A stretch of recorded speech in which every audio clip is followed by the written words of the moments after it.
quick mention before this video starts that I've had to split the video into two because it was just too long, so that's just a little bit of a heads up as to why the video kind of ends abruptly, and that's because it's supposed to be continuing on to the next video. So just a little bit of a notice there. Anyway, back to the video. Hello and welcome back, this is ProTaleDev back with another Dungeon Architect video, and what we're looking at today is some of the extra things that I've worked towards in terms of the extra goals I had. So things like the defense that I wanted to implement and the XP system, but we've also got other things like the implemented weapons and some of the animations. So there's quite a few things to go over, so I'm going to go over the quick things first. So the first thing straight away is that I've added a quick normal texture onto our normal grass and dirt, just to add a little bit more depth to the textures. Chances are this is going to be changed to a proper material at some point. However, I think it looks okay at the moment. Potentially maybe the materials are going to be for other things. What you can see, if I just quickly zoom in, it really is just the normal map, I believe, and maybe the texture, so I'll quickly show that as well if I just come out of here. If we go in the materials, actually if I just type in here, you can see that I've got grass right here. Yeah, we do have the material, we also have a normal map. I did use the normal map generator that's online, that's available to create this. Very straightforward normal map, just to create a little bit of bumpiness. And I think it looks pretty good. The next thing is that the day and night lighting was broken, so the directional light was it would continuously repeat, and then every so often it would just stop looping altogether. That was simply because some of the lighting code from the old system was in the game for the 2D version, and that was still in the script, and it was actually interfering with the loop. That's now fixed, so that's not going to be a problem. What I've also done is change the selection trail width. So this thing that you can see the trail that's on the mouse, I've changed the width of it because before it was a little bit too big, a little bit too obvious, trailing off from the selection point, and it was very visually obvious that it didn't really match. At some point I'm going to have a custom cursor as well, but at the moment this is what we have. I do like it being a lot more thinner than it was. The next thing is that I fixed the selection on buildings now, so it's much easier to click on buildings. I've changed a lot of the code that's to do with selection, so that I could make the selections a lot better, not just for the bigger buildings but for all of the small buildings as well. Before it was very difficult to click on the buildings, now it's working a lot better. It's also, the code is very much reduced, then a lot more optimized, should I say, than it was before. So there's that as well that I fixed, and hopefully I have definitely fixed this issue of the selection, because it's not the first time that I thought I'd fixed it and it's ended up coming back. But yeah, you never know, that's just part of the coding experience. Another thing you may have just noticed is that the rotation is also fixed. Again, this was partly part of the same problem. It was to do with the selection and not selecting the right buildings, and so it wasn't sure if the rotation UI should be on it or not. Obviously now that it's all working, we can rotate the specific building and have it all correctly associated with the right rotation canvas. Another thing that I've changed is that in the monster stats, we now have a modification to the general stats of outside dungeons. So specifically, if we go for the young devil right here, which is the only monster I got available at the moment for this, what will happen is the stats have been specifically set to just 100. Maybe we'll randomize this a little bit later, but for now it's just at 100. And this is just so that I can, both for testing purposes, but also so they don't get ridiculous health. I don't want them to wipe out the entire island and stuff. I want it to be very specific for the defenses to be able to kill them, and really the challenge should be the more dungeons you have, the more monsters that will be appearing, so the more turrets you'll need. I don't want monsters that will have insane amount of health and randomized health. I want the player to be able to specifically be able to counter these kind of issues. And so we don't need all the extra stats like the burning effect, description. We don't need the health. Really, we won't, because we only have 100 health as a max. We don't really need to have extra details, including their level either. So I've left all this out as opposed to what we got here, which has been set all the way through. We got all these extra calculations and gold, and that's the other thing. You're not going to earn any gold from the monsters that you kill. It's really just defending your island. The last minor thing that I need to show is before we get onto the bigger things, is the fact that the dungeon design has changed as well. So if I go into our dungeons and I go into our final dungeon, this one for the small dungeon, and I just go into our scene here, you'll see that the design has changed. This is so that you can access it on all different sides, so you'll have the left and right, and the other reason is so that you don't rotate it. I want these custom dungeons to actually have a specific placement, so you basically have either side that you can work with, and it's up to you to kind of build your paths around it as opposed to just being able to rotate it. It's one of the bigger buildings of the game, and it's also something that I wanted the player to not be able to rotate, because it also affects the dungeon that's connected to it as a prefab, and it makes placement a little bit awkward. But I just like the idea that the player has to strategically place the paths around this and build their park around this section. So yeah, that's what I've done for the smaller stuff. Now let's get into the bigger things. So you'll notice immediately that when I go into our big screen and we play, you'll notice that our raids do begin. So I've shortened the timer for disasters to activate just so I can test the raid, and raids are the only thing that's being activated at the moment.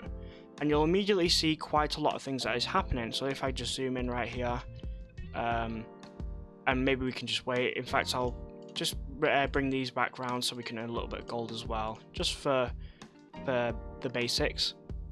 You'll see that we're getting a raid level 1, and we're actually getting a young devil spawn. He's going up towards these adventurers, going to kill them, but he's also dying, and our ballista turret, bolt turret, is also doing a lot of damage. The first thing to mention about this new system and the way this works is that when the monsters no longer have any adventurers, when all adventurers are dead, they will despawn, and the raid will just end.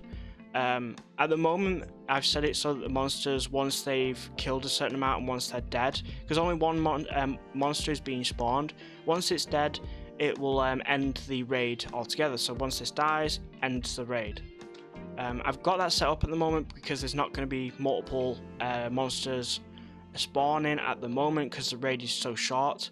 However, once the raid is extended again, multiple monsters will spawn out, and so you might need more powerful turrets or even more of this turret. However, these turrets and the towers are interchangeable in terms of their effect. Really, their design isn't going to change too much.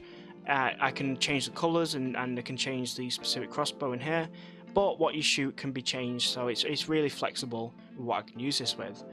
You'll also notice that the tower defense, so let's talk about the tower first. Bringing a tower defense element into this game is something that I wanted to do since I decided to make this 3D version. I even wanted it on the 2D version, but I scrapped the idea since there was so much I was trying to pack into one game. Now I really feel like I can bring this into light and add that little bit of extra. In the shop, it's going to be part of a comfort tab. At least at the moment, I might put it in the dungeon tab and extend this dungeon aspect, since it is kind of related to dungeons. But I also might just have another tab right here for the shop to open up a section for comfort, which is where the bunker is also going to be. So going back to this tower, basically what's happening is that this is a slow tower, so a slowdown. When you buy it or hover over it in the shop, it'll tell you that. And what it does is it has a specific range. When a monster walks into its range, they will immediately slow down. I think it's essentially half the speed that they've got while they're in this zone. Now this does all work as well, so it's all working correctly. We've also got this other tower defense, our turret. So these turrets, this is a bolt ballista, and what's happening is that it's shooting our monster right here. It's actually shooting arrows, which has got a little trail coming off it. Just has a little bit of added effect, a white trail, kind of like what we got with our mouse. And you'll see that our turret is following it as well. I'll also show the code for these two in a second. This turret is locking onto a monster once it gets in range. It shoots, because the monster isn't going really that fast, it's actually hitting, and I can actually determine its fire rate and things, but I might do that for separate turrets, like faster turrets, faster shooting.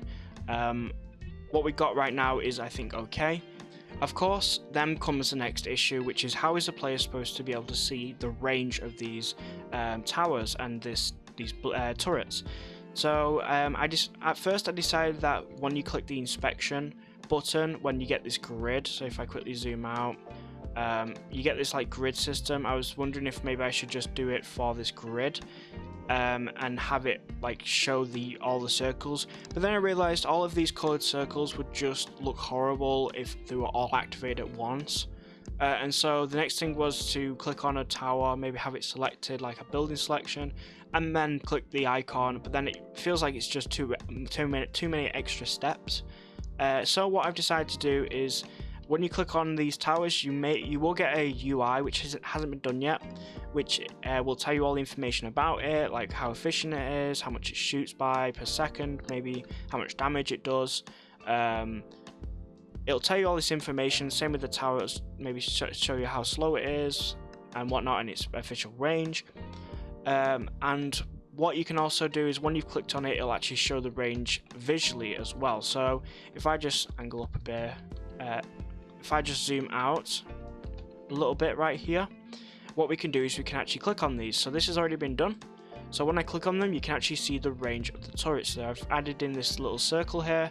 With this, visually, you can see how far it reaches, how much the slow effect reaches, but also right here, you can do the same with the turret. So as you can see, this is our turret's range, and this is just a sprite. It can almost get out of its range, but not quite. And to turn this off, all you do is click again, and it'll be the same for bringing up a UI with its information. Figured it might as well just do the same thing. So what I'm going to do is I'm actually just going to very briefly show some code of this. So right now we got this split screen code here. So we got our, oops, didn't mean to do that. We got our ammo control, which is on our specific arrows, our ballistas, our bolt, specifically the ammo type, and this will just control what it does, maybe what effects it has, its collision and its damage when it's hit, as well as its direction of when it's shooting and momentum, its specific movement, and it's also just getting its target from the turret script. The turret script is essentially looking for the monsters in a specific range, and once it gets that target, it actually rotates the turret itself, which is where the ballista, like the crossbow, is located on and attached to in the prefab.